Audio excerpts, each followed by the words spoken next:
So I thought I'd do a little short story video. Since we're in the middle of rebuilding the dash for the 72 Charger, here's the dash frame that I've been using as my template and guide. That's out of the 71 Charger over here. So this is a 1972 Dodge Charger. It was originally a 400 two-barrel big block, automatic transmission, console, bucket seats, floor shift. It had a sweeper dash originally. The car was originally green. You could kind of see the interior of that door. Still has some of the original color to it. So anyway, it's the early 2000s. I had bought a house in Sun City. I'd had it maybe a couple of years. We used to all get together and play cards at my place. A couple of my buddies were roommates with me.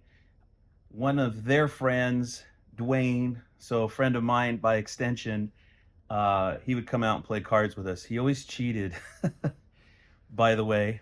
Anyway, one of these days we're playing cards and drinking beers and stuff like that. You know, and in my yard, I've got at least two second-gen Chargers. I think my 68 Charger was there. My dad's blue 68 Charger was there.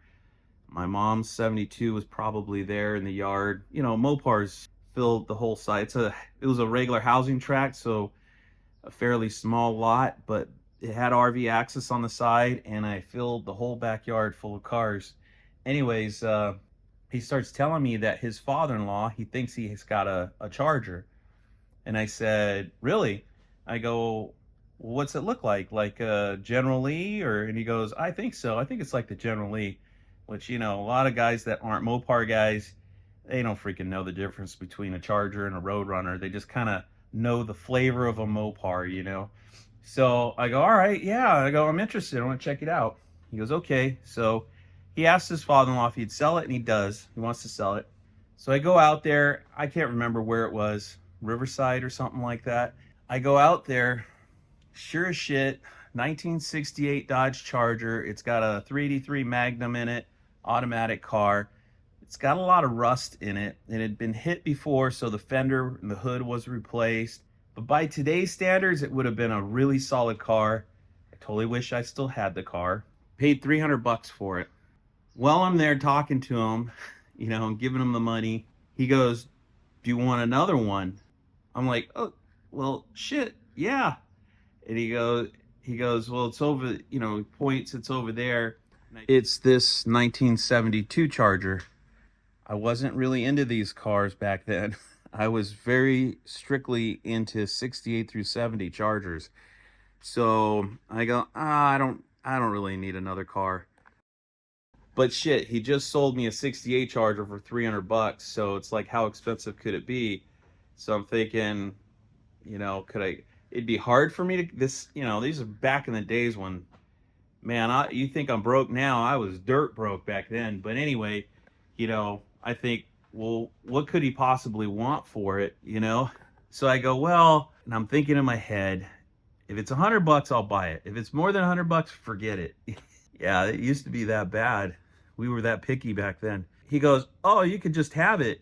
And I'm like, oh, all right. I go, cool. Yeah, I'll take it. So I took it. I drug it home. It was a complete car. It was all there. It doesn't have any rust in it. You know, the floors are original and solid. It was a big block car, like I said. It was a great car, you know, for free shit. Of course, I stupidly took a few parts off of the 68 Charger. The grill was a little bit broken up, but I took the grill, I took the hood, I took I can't remember if I took a fender or not, but I took the hood and a few little miscellaneous parts, and then I put the car up for sale and sold it for, guess how much? 300 bucks. So I was pretty stoked that I basically got all these Charger parts for free and resold the car that, you know, I just paid 300 bucks for what I paid for it. What's that car worth today? And that was only the early 2000s. We'll go ahead and call it 2005 or so, you know. Anyway, so that car's long gone. I'll put pictures in here if I didn't already post them over this video. So this car sits in my parents' property out in Paris, And, you know, I'm talking to my buddy at work, Bob Rayburn, and I don't know, somehow we got to talking about this car, and I can't remember if I tried to convince him to buy it or if he begged me to sell it to him. I just don't remember. Bob's a car guy. He's kind of into all cars, though, you know, not just Mopars. And I sold him the car for, guess how much? 300 bucks. So the car sits with him for a few years. He did nothing to it, didn't take any bolts, any parts off the car. It just sat in his yard for several years. And then one day we're talking, and I think he's hinting that he'll never get to the car because he's got a ton of his own projects. I don't know why, but I said, well, if you sold it to me, how much would you want for it? And he goes, I'll just sell it to you for what you sold it to me for. So 300 bucks. And I'm like, cool, I'll buy it. So I dragged the car home. This is when I lived in Romaland. So this car probably sat in the yard close to or next to General Mayhem while I had it. Just a little interesting tidbit of information there that's completely useless, but you know, anyway, it was around that same time frame. Bob and I we took an auto body class, and I drug this car back and forth to do the body work on it. So I'd already bought the car originally. Between those 7 years, I'd bought the car, drug it to my parents, sold it to Bob, drug it to his house, bought it back from Bob, drug it back to my house, and then started taking the class in 2007. So, you know, it had its little dings and dents and stuff like that. And I'm going to show you pictures along the way of the dent. I think it was like one dent I worked on the whole time, somewhere in the quarter panel. Anyway, worked on the car. So another guy I knew that did body work, not to my buddy John Jones's level, but you know, he was pretty cheap. He actually did the body work and painted my Duster for me. So he just finished the Duster, and then I started paying him to work on this car. So then he started doing some dent repair and some body work and stuff on this car. Now John had already painted my Coronet. So anyways, one day I'm talking to John. John is basically trying to convince me to put frame connectors in it, mini tub it, scoot the leaf springs inboard. So you can see he did twist my arm. So anyway, while he was kind of evaluating the car for all this stuff, and at the time he'd already put frame connectors in the Coronet for me, and he put frame connectors in my 69 Roadrunner I had. Yeah, so fast forward a few years, I have my son in 2010. Now, as you recall, 2008 was the big, great financial crisis, right?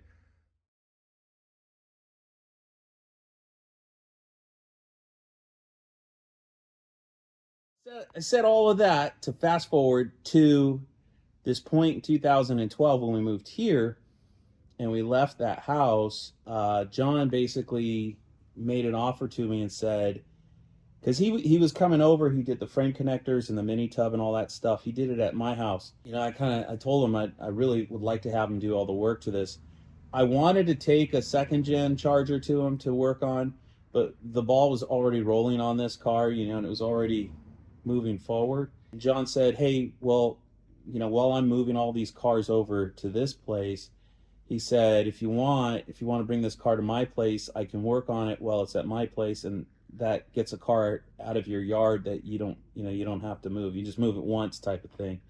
So super appreciative of that. So I took the car over to John's place, and he ended up doing all the body work on it. We were actually he convinced me to also go with a sunroof because he had a sunroof for one of these, and we actually put he put the sunroof in the car, and it was just like a disaster. Everything went wrong with it.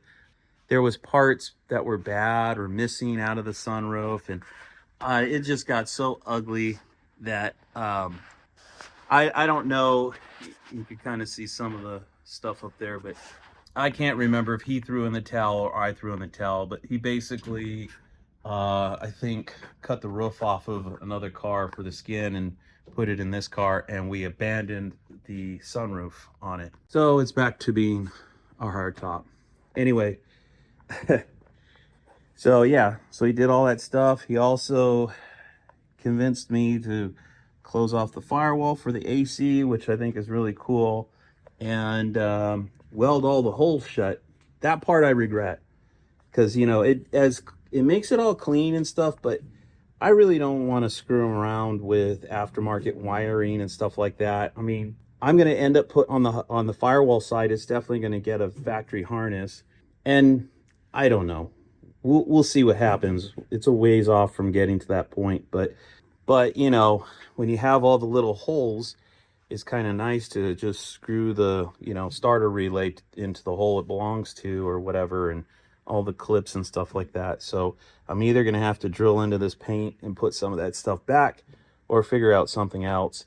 The AC, I'm going to run AC on it, but I am going to do the hidden AC and run it through the fender well and into the firewall, and then run like probably a hot rod AC system aftermarket, like Vintage Air or something like that. This charger will get a factory style AC and heater box. So you know, the car's been apart for a long time. John's painted it. It's been painted for a while. It's got a, I think this is called a VFR or VWR hood, fiberglass. It's actually great. It's a great hood. Great quality. Even John said, he goes, usually fiberglass flexes and it's not perfect. This hood was pretty strong and pretty nicely made, as opposed to this one's kind of wavy. You know, it's not the greatest quality. I think this was Fiberglass Unlimited or Unlimited Fiberglass here in California, up in Hesperia. I'm not knocking the hood. I'm actually quite happy with the hood, and it was affordable. I want to say paid a couple $100 for it. That hood cost me $1,000 shipped back in the day. I can't imagine what it costs today, but it's got a bulge on it. So we got the fiberglass bulge hood, closed off the firewall. I already showed you, John put frame connectors in through the body, so this thing's going to be super rigid. And then he mini tubbed it 4 inches. He's a huge proponent of. This rear end housing came out of like a 63 to 65 B body, so it's a shorter rear end. Leaf springs have been scooted inboard. You can kind of see the box there under the frame rail. John scoots the wheel well over past the frame rail there, so it's past the frame rail. And the reason he does that is because, you know, you think, well, you only need to bring the wheel well to the frame, but you don't, because when the car is cornering, the tire's going to flex. Plus, with the factory wheel wells, you got an arch right in here, so it gets close to the tire up here. So that's why he mini tubs at 4 inches. So anyway, giant tubs, factory looking. In fact, I mean, John does beautiful work. He trimmed the brackets, made it look like it's all factory looking, you know. Look at how giant that tub is. Same here, 4 inches. He bodied it, it's painted with the car, so it looks like, oh wow, Mother Mopar put some big fat tubs in their cars. So anyway, that's how I ended up with this 1972 Dodge Charger for free. I know John gave me a really good buddy rate back, even for back in the day prices, so I don't really know for sure how much I have into this car, but I think I guesstimated it somewhere around $7 grand just in the body and the paint and all the fabrication that he did.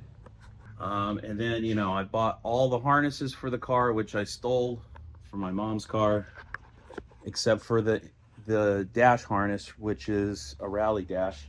Oh, and I think we used C-body axles. He took them into Sutton.